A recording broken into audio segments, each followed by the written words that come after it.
भारत का digital fascism मुसलमानों के खिलाफ एआई को हथियार बना लिया।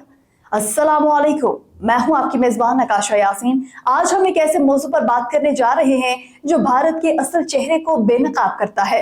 हालिया दिनों में असदुद्दीन अवैसी का एक ट्वीट वायरल हुआ जिसने सिंह परिवार और आरएसएस के इस मकरू एजेंडे को सामने ला दिया है, जिसके जरिए भारत में मुसलमानों, खास तौर पर मुसलमान खवातीन को निशाना बनाया जा रहा है। नाज़रीन, टेक्नोलॉजी यानी आर्टिफिशियल इंटेलिजेंस दुनिया में तरक्की के लिए इस्तेमाल हो रही है, तालीम, सेहत, साइंस और रिसर्च के लिए। लेकिन भारत में यही टेक्नोलॉजी नफरत, प्रोपेगेंडा और जिनसी तौर पर हिरासत करने के हथियार के तौर पर इस्तेमाल किया जा रहा है।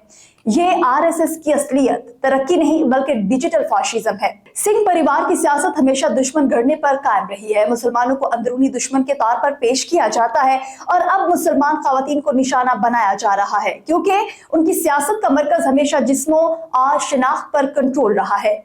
ये सब कोई हादसा नहीं है, ये इस सोच का नतीजा है जिसने भारत में हजूमी तशद्दुद को आम कर दिया है, जहां सड़कों पर मुसलमान मारे जाते हैं और ऑनलाइन उन्हें तजलील का निशाना बनाया जाता है।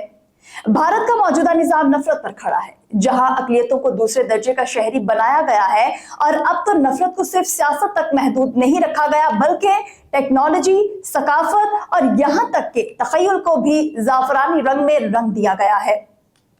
नाज़रीन, यही वो खतरनाक हकीकत है जहां तरक्की की आवाज को खारिज करने और दुश्मन बनाने के हथियार में बदल दिया गया है। यह है हिंदुत्व की असल, जो ना सिर्फ इक्तदार पर कब्जा नहीं करना चाहता बल्कि जहनों को भी गुलाम बनाना चाहता है।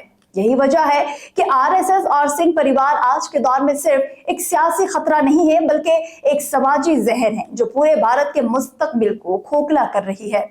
लिहाजा हमें यह समझना होगा कि ये मामला सिर्फ मुसलमानों या खवातीन का नहीं बल्कि ये इंसानी इक़दार के खिलाफ एक ऐलान जंग है और इस जंग का मुकाबला सच्चाई और बेदारी से ही मुमकिन है।